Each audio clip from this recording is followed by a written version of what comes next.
मैं दीनदयाल शर्मा सवाई माधोपुर आज आपके मध्य एक नए बिंदु के साथ उपस्थित हुआ हूँ। बच्चों, आज हम कक्षा 9वीं के षष्ठम पाठ का अध्ययन करेंगे। हमारा पाठ का नाम है भ्रांतो बाले।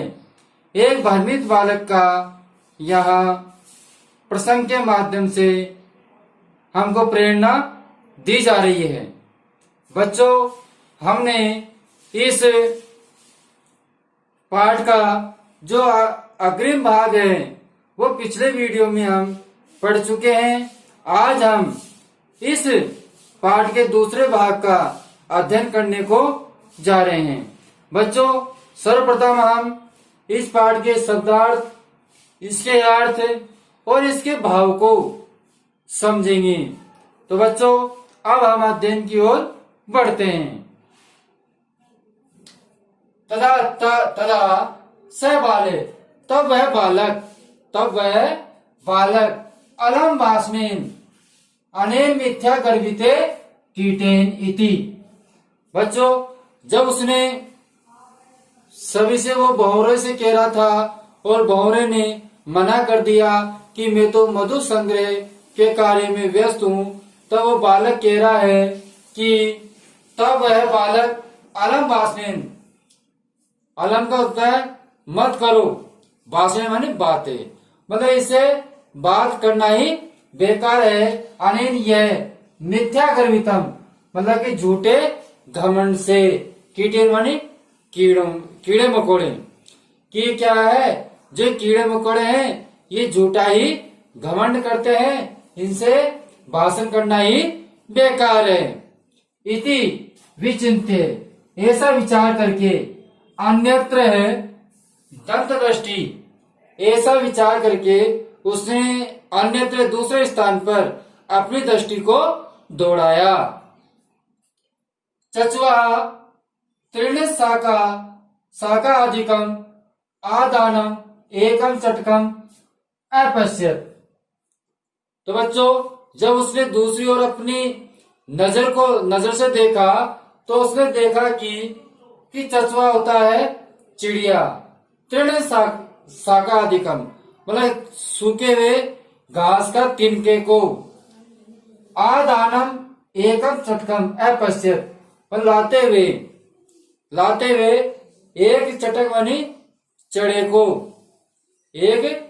को अपश्यत बन देखा। उसने घास के सूखे तिनके को लाते हुए एक चटका को देखा, एक चढ़ा को देखा। बदच्चे, और बोला आई, अरे चटक पोते, मतलब हे चढ़े के पुत्र मानुषस्य मम मित्र भविष्यसि, क्या तुम मानुषस्य माने मनुष्य के, मम मेरे मित्र होगे, क्या तुम मनुष्य के मेरे मित्र होगे। अहि कीड़ाओ, हम खेलते हैं। अहि कीड़ाओ, मतलब तुम मेरे साथ में खेलोगे, कीड़ाओं के साथ में तुम लगाएंगे बच्चों ने, तो अहि कीड़ाओ, तो तुम मेरे साथ में खेलोगे। एते, यह सूक्ष्म तृणम त्याज्य, ये सूखी जो घास है उसको त्याग दो। एते सूक्ष्म, एते मानी यह, सूक्ष्म मानी सूखी हुई, तृण मानी घास को, तेज मानी त्याग दो। स्वादानु भक्ष्य कौलानी, मतलब कि स्वादिष्ट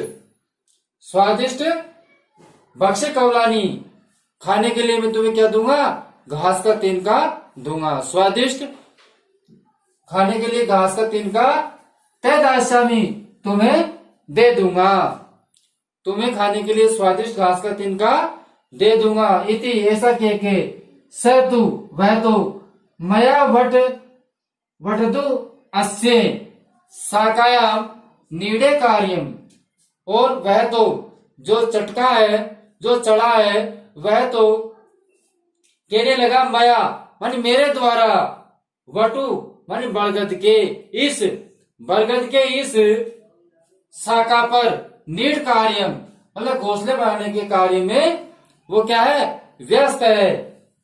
इति उक्त्वा ऐसा कहकर स्वकर्म व्यग्रा अभवत, वह अपने कर्म में अपने कार्य में व्यस्त हो गया। कौन? चटका।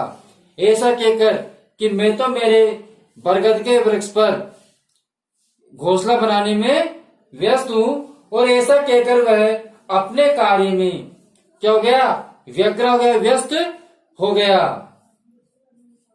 तब खिन्नो बालके, खिन्नो का अर्थ होता है बच्चों दुखी, तब वह दुखी बालक, तब वह दुखी बालक एते पक्षिणु, यह पक्षी मानुष्य माने मनुष्य के नोपगच्छन्ति, समीप नहीं आते। उस बालक ने क्या सोचा? उस बालक ने सोचा बच्चों कि तब वह दुखी होकर वह बालक ने सोचा एते माने यह पक्षी माने पक्षी, यह पक्षी मनुष्य के समीप नहीं आते हैं। तदे अन्वेक्षामि अपरम, अन्वेक्षामि का मतलब होता है खोजना। अन्वेषी का अर्थ क्या होता है बच्चों? खोजना। तो अन्वेक्षामि खोजता हूं, अपरम दूसरा, मनुष्यो चितम विनोदी तारम इति, जो मनुष्य के साथ में विनोद तारा मतलब प्रसन्नता पूर्वक रह सके, ऐसा मैं दूसरा खोजता हूं। अपरम दूसरा, मानुष्य चितम, जो मनुष्य के चित्त को समझता हो, जो मनुष्य के साथ में रह सकता हो, विनोद पूर्वक प्रसन्नता पूर्वक, ऐसे को मैं सोचता हूं। विचिंत्य, ऐसा विचार करके, पलायमानम किमपि स्वानि, ऐसा विचार करके पलायमानम माने भागता हुआ, किमपि माने कोई, स्वानम माने कुत्ते को, ऐसा विचार करता हुआ भागते हुए किसी कुत्ते को अवलोकित मन देखता है, किसी कुत्ते को देखता है, भागते हुए किसी कुत्ते को देखता है। पितो बाले तम इतम संबोध्यात, और जो बालक है वो संबोधन करता है, पितोवान प्रिय, तम इतम संबोधित, मतलब कि हे प्रिय, इस प्रकार संबोधन करके, रे मनुष्य नाम, अरे मनुष्य नाम मनुष्य के मित्र, अरे मनुष्य के मित्र, अरे मनुष्य के मित्र, किम माने क्या, प्रेषसी माने घूम रहे हो, क्या घूम रहे हो,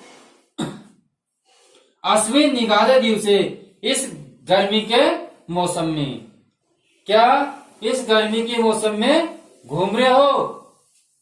पुनः सुनिए बच्चों, रे मनुष्य नाम मित्र, अरे मनुष्य के मित्र, किम माने क्या, प्रेषसी मानी घूमना, अस्मिन माने इस, निगाध दिवसे ग्रीष्म काल के समय क्या घूम रहे हो, इदम यहाँ प्रछाया शीतलम, शीतल छाया में, यह शीतल छाया में, तरुमूलम, तरुमूलम होता है पेड़ की जड़ का, आश्रय स्व, आश्रय लेते हैं, यह पेड़ की जड़ का शीतल छाया में, जो पेड़ है उसकी जड़ का यहाँ पर, उसके नीचे बैठ कर उसका आश्रय लेते हैं।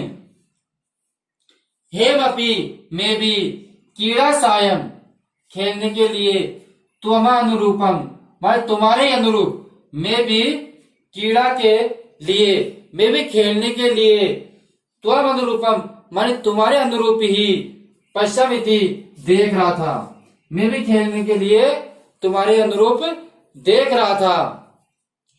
कुकुर है प्रत्यावर्तत है, कुत्ता बोला, कुत्ता बोला, निगाह दिवसे, इस गर्मी के समय में, कुत्ता बोला अरे इस गर्मी, क्या इस गर्मी के समय में, इदम यह, प्रछाया शीतलम तरुमूलम आश्रयसु, क्या इस गर्मी के समय में यहाँ शीतल छाया और तरुमूल का आश्रय लेकर हेमपि, में भी, कीड़ा सायम, कीड़ा के लिए, त्वमेव रूपम, तुम्हें ही पश्चिम दीवान देख रहा था और कुकुर प्रत्युत्तर कुत्ता बोला।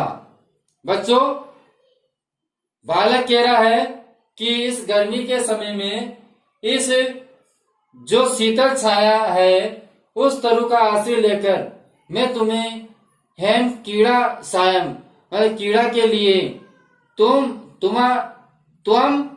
एवं रूपम तुम्हारे जैसा ही मैं देख रहा था। तो इस बात को सुनकर के कुत्ता बोलता है, जब बालक उस कुत्ते से कहता है कि मैं तुम्हारे अनुरूप ही इस प्रकार का मेरा मित्र ढूंढ रहा था, अब हम जो ये वृक्ष की शीतल छाया है इसके यहाँ बैठकर हम खेलते हैं दोनों। तो इस प्रकार कहने पर बच्चों कुत्ते ने क्या जवाब दिया उस बालक को, उसका हम अध्ययन करते हैं। ध्यान दे, यो माम पुत्र प्रत्या, जो मुझे पुत्र प्रत्या पुत्र के समान, जो मुझे पुत्र के समान पोषति पोषण करता है, जो मेरा पुत्र के समान पोषण करता है, स्वामी ने घरे तस्य, मैं उस स्वामी के घर का, जो मुझे अपने पुत्र के समान मेरा पालन पोषण करता है, उस स्वामी के घर का, रक्षा नियोगे कार्यणान, और रक्षा के योग में, उसके घर की रक्षा के लिए, मया भ्रष्टम वे आसिद अपी, मैं दूर नहीं हो सकता, अलग नहीं हो सकता। कहने का तात्पर्य है बच्चों, कुत्ता कह रहा है उस बालक से कि जो स्वामी मेरा पुत्र के समान पालन पोषण करता है, ऐसे स्वामी के घर से मुझे रक्षा के कारण नियुक्त किया गया है, मैं उस कार्य से भ्रष्ट मन दूर नहीं हो सकता, इसलिए मैं अपने स्वामी के कार्य में व्यस्त हूँ, उसके घर की रक्षा में व्यस्त हूँ, इसलिए मैं तुम्हारे साथ नहीं खेल सकता। बच्चों, एक बार और पुणे में आपको पूरा पाठ का जो सारांश है, आज का जो सारांश है, उस सारांश को मैं आपको एक बार पुनः सुना दूं। हमने पिछले वीडियो में पढ़ा था कि जो बालक है विद्यालय ले जाकर के उद्यान के अंदर आ गया था और उसने एक भंवरे को देखा, भंवरे से कहा कि तुम मेरे साथ खेलो, लेकिन भंवरे ने कहा कि मैं तो मधु संग्रह में व्यस्त हूं, ऐसा कहा। इसके बाद में उसने सोचा कि ये तो झूठा ही घमंड कर रहे हैं, मिथ्या गर्वित करते हैं ये कीड़े मकोड़े, मैं दूसरी ओर देखता हूं। तो उसने दूसरी ओर देखा तो एक जो चढ़ा था वह बरगद के पेड़ पर अपना घोंसला बना रहा था और एक तिनका लेकर जा रहा था। तो उससे कहा कि सूखी घास को लेकर खा जा रहे हो, तुम मेरे साथ खेलो, मैं तुम्हें स्वादिष्ट एवं ताजा घास दूंगा। लेकिन वो चढ़ा था, उसने उस बालक से मना कर दिया कि नहीं, मैं तो अपने बच्चों के लिए घोंसला बनाने में व्यस्त हूं, मैं तुम्हारे साथ नहीं खेल सकता। और उस बालक ने कहा कि जो पक्षी होते हैं, पशु पक्षी होते हैं, ये मनुष्यों से क्या डरते हैं, ये इनके साथ में नहीं खेलते हैं, मैं मेरे अनुरूप कोई अन्य को देखता हूं। इतने में ही वो एक भागते हुए कुत्ते को देखता है, और कुत्ते से कहता है कि तू मेरे अनुरूप है और मैं तेरे अनुरूप हूं, हम दोनों ही इस पेड़ के नीचे खेलते हैं और तुम इस गर्मी के दिन में बाहर क्यों दौड़ रहे हो। इस प्रकार वो कुत्ते से कहता है, लेकिन कुत्ते से कितना भी कहने पर वह कुत्ता कहता है कि नहीं, मैं इस शीतल छाया में तुम्हारे साथ नहीं खेल सकता, क्योंकि मेरे स्वामी ने मुझे पुत्र के समान मेरा पालन पोषण किया है, मैं उसके घर की रक्षा के लिए मुझे नियुक्त किया गया है, मैं इस कार्य से अलग नहीं हो सकता, अर्थात मैं उसके घर की रक्षा करूंगा और अपने स्वामी भक्त होने का कर्तव्य निभाऊंगा। तो बच्चों इस प्रकार जो भटका हुआ बालक है वो उद्यान के अंदर घूम रहा है, लेकिन उसे कोई भी व्यक्ति इस प्रकार नहीं दिखाई दे रहा है कि उसके साथ खेल सके, समय व्यतीत कर सके, क्योंकि चाहे पशु हो चाहे पक्षी हो सब अपने कार्य में व्यस्त है। केवल वो जो बालक है वो बालक ही इधर उधर उद्यान में घूम रहा है। अब बच्चों आपके इस वीडियो का सार समझ में आ गया होगा। अगर आपके सार समझ में आ गया है तो हमारे वीडियो को जरूर लाइक करें और चैनल को सब्सक्राइब करें, अधिक से अधिक शेयर करें। बच्चों हम अब अगले वीडियो में इसका जो अंतिम भाग है उसका अध्ययन करते हैं, देखते हैं कि बालक अब किसके पास जाता है और इस पाठ से हमको क्या शिक्षा मिलती है, ये सब हम अगले वीडियो में पढ़ेंगे। इसलिए अब हम आपसे विदा लेते हैं। अगले वीडियो में शीघ्र ही आपसे फिर मुलाकात होगी। जब तक के लिए धन्यवाद।